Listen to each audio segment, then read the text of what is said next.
convidamos o senhor Rafael Favetti Abrigue, conselheiro de ética da Associação Brasileira de Relações Institucionais e Governamentais, para sua apresentação no painel Segurança da Informação em Atendimentos de Saúde. Olá, eu sou Rafael Favetti, advogado e cientista político. Já tenho experiência nas últimas décadas nas 3 esferas de poder em nível federal, no judiciário, no legislativo e no executivo. Estou aqui para falar sobre cibersegurança no setor da saúde. Olá, hoje vamos bater um papo sobre cybersecurity, em especial nas questões de saúde e a ambiência de saúde. Em primeiro lugar, vocês todos conhecem mais do que ninguém questões relacionadas à cibersegurança. Logo, a ideia é começar pela outra ponta, a ponta da saúde. No Brasil, em relação à saúde, nós temos o famoso SUS.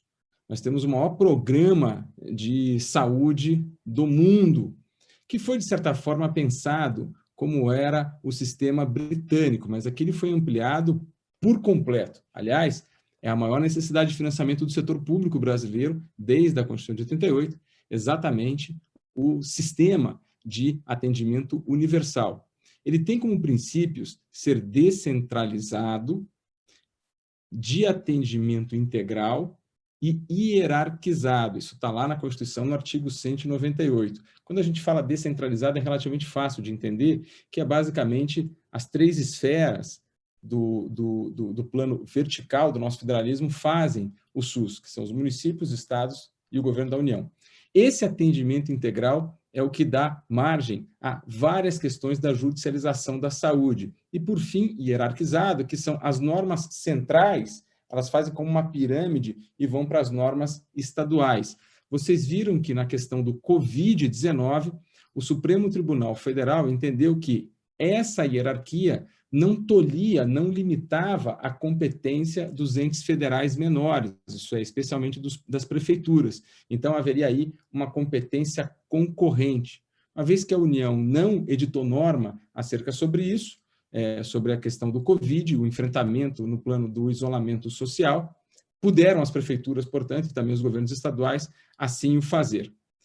O SUS é de execução direta da administração, mas também através de terceiros privados. A gente vai falar um pouco mais sobre isso daqui a pouco.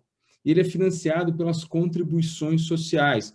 Aliás, o maior orçamento da União, que é o orçamento da Seguridade Social, que dentro desse orçamento tem a famosa Previdência, mas além da Previdência, no orçamento da Seguridade, nós também temos a questão da saúde. Só para você ter uma ideia, obrigatoriamente metade das emendas parlamentares individuais tem que ser direcionadas à saúde. E agora o mais importante, isso é extremamente significativo para a nossa fala de hoje. Compete ao SUS o desenvolvimento científico, tecnológico e a inovação no plano da saúde. Logo, há aí sempre que se ter um diálogo entre cibersegurança e o sistema SUS, de modo que se faça valer, especialmente no plano normativo, a validade desse diálogo entre sistema de TI e questões relacionadas à saúde. Claro que quando falamos em relação à saúde, e especialmente nesse cenário SUS, isso tem alto poder de impacto, quando nós pensamos em vazamento dos dados relativos à saúde. Daí a importância fundamental da LGPD para a área, especialmente nesses procedimentos capazes de minimizar danos e fomento à adoção de boas práticas. A iniciativa privada e a saúde pública, e também a saúde em geral, tem que ser falada, porque como nós temos o SUS, todas as vezes que vamos falar sobre o sistema brasileiro para, especialmente estrangeiros, há que se explicar o papel da iniciativa privada. Em primeiro lugar, é livre a assistência à saúde à iniciativa privada, sendo que ela é regulada também por órgãos reguladores. Já já nós vamos falar sobre isso, que tem muita relação com a cibersegurança. E, de maneira complementar ao SUS, a iniciativa privada também pode atuar, especialmente para questões filantrópicas, é isso que diz a Constituição. Portanto, a assistência à saúde ela é livre. Por outro lado, se essa assistência à saúde quiser trabalhar junto com o SUS, ela trabalha de maneira complementar. Há uma certa regra de vedação da participação direta ou indireta de empresas estrangeiras na assistência à saúde. A lei pode flexibilizar.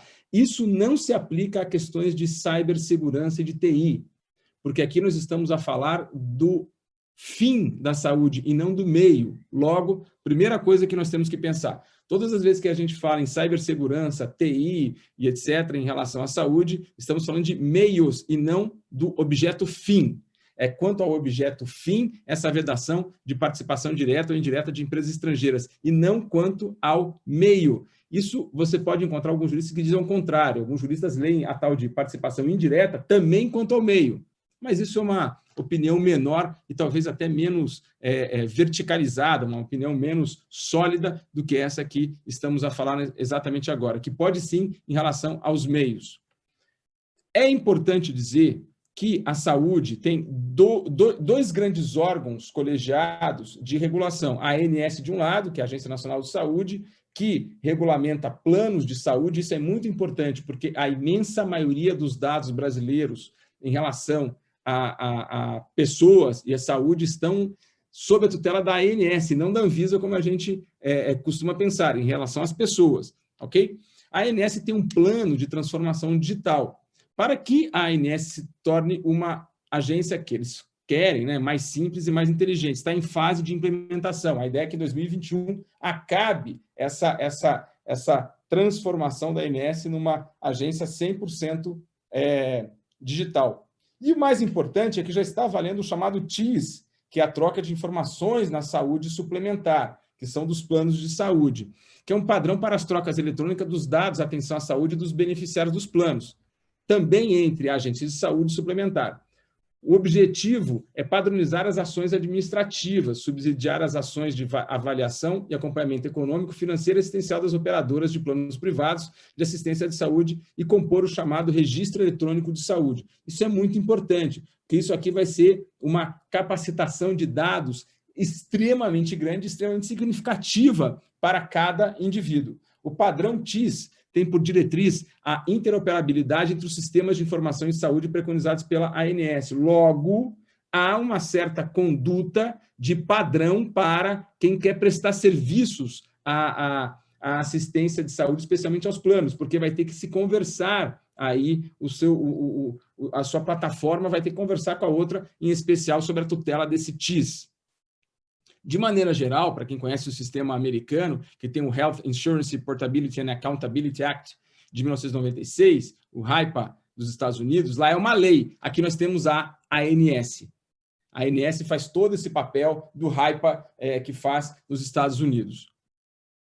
Por outro lado, nós temos a agência mais famosa, que é a Anvisa, que ela trata da vigilância sanitária. A Anvisa acaba de lançar aí um guia de princípios e práticas de cibersegurança em dispositivos médicos. O ponto de destaque é o seguinte: cibersegurança é responsabilidade compartilhada entre todos os intervenientes, incluindo, mas não limitado, a fabricante de dispositivos médicos, serviços de saúde, usuários, etc. E para que se proteja especialmente aqueles que se encontram em vulnerabilidade, que é, na verdade, o usuário final. De maneira direta, está sob a tutela da vigilância sanitária, portanto, softwares utilizados para prevenção, diagnóstico, tratamento, reabilitação ou anticoncepção de seres humanos na área médica, sendo, portanto, compreendidos também como produtos médicos. Essa foi a decisão colegiada da Anvisa de 2001, está bastante longe, já tem 19 anos que está valendo, e você me fala, poxa, mas eu preciso colocar o meu software aí sob a tutela da Anvisa, eu preciso registrar na Anvisa. Olha, a Anvisa ainda não está com isso muito bem claro, apesar da norma dizer isso, ok? A gente trabalha, às vezes, até com cadastro das situações. A Anvisa, normalmente, você faz uma pergunta para a Anvisa e ela diz para você, não, esse seu produto, esse seu software não precisa de registro e tampouco de cadastro. O fato é que, do jeito que está a teia normativa, e no Brasil a gente tem norma para tudo, está dessa maneira, da certa necessidade. Logo, na área de saúde, nós temos uma dupla tutela, tanto a LGPD com as normas da Anvisa, tanto a LGPD com as normas da ANS. A importância da cibersegurança na saúde, segundo o guia da Anvisa, se dá porque os incidentes de cibersegurança podem tornar inoperantes os dispositivos médicos e as redes hospitalares, causando um caos, um colapso, interrompendo a prestação do cuidado médico ao paciente nas instalações de serviços de saúde. Portanto, não apenas os dispositivos médicos necessitam de atenção, mas o próprio ambiente em que eles se encontram, sendo este um meio para alcançar aqueles. Tais incidentes podem conduzir a dano ao paciente através de atrasos, erros diagnósticos, etc. Logo, a cibersegurança desses dispositivos inclui não somente a proteção da informação, mas a proteção dos outros ativos, até como a própria pessoa ou a saúde da pessoa, como é aí o grande escopo da vigilância sanitária. Dessa forma, há uma necessidade da convergência regulatória internacional com o Fórum Internacional dos Reguladores dos Dispositivos Médicos, da qual o Brasil é membro. Isso está lá no Guia das Práticas de Cibersegurança da Anvisa. No intuito de demonstrar a convergência regulatória e a harmonização das discussões no IMDRF, é proposto, portanto, a internalização de guias sobre software que orientam temas já formalizados na regulamentação da Anvisa sobre dispositivos médicos. Quais são as ameaças que nós temos hoje em relação à área de saúde? O Cybersecurity and Infrastructure Security Agency, o FBI e o Department of Health and Human Services, em ação de aconselhamento conjunto agora, esse ano, alertou para as atividades de cybercriminals against targets in the healthcare and public health sector, isso é, no sistema de atendimento à saúde nos Estados Unidos, de maneira a infectar esse sistema com ransomware, especialmente o Ryuk e o Conte, para fazer ganhos financeiros. Em resumo, o CISA, o FBI e o HHS descobriram atores cibernéticos que têm como foco o sistema de saúde, como o Trickbot e o Bazaar Loader malware. Não é minha área muito essa coisa de ser especialmente hacker. E a ideia deles é que os Estados Unidos se preparem, especialmente em relação ao Covid, para se defender desses cyberataques. Dessa maneira, nós temos que, por outro lado, no Brasil, não há essa ideia conjunta, mas há a chamada expansão da tutela penal. Expulsão da tutela penal é o seguinte: a gente começa a colocar crime em tudo quanto é lugar, né? Um tema bastante estudado, um tema bastante colocado, e eu quero só trazer uma situação de minha parte inovadora, que é o seguinte: não há responsabilização penal da pessoa jurídica no Brasil, essa é a regra. Somente hoje em um caso, que é na área ambiental. E sendo na área ambiental, a expansão do direito penal, que está bastante em voga, eu tenho uma certa pergunta.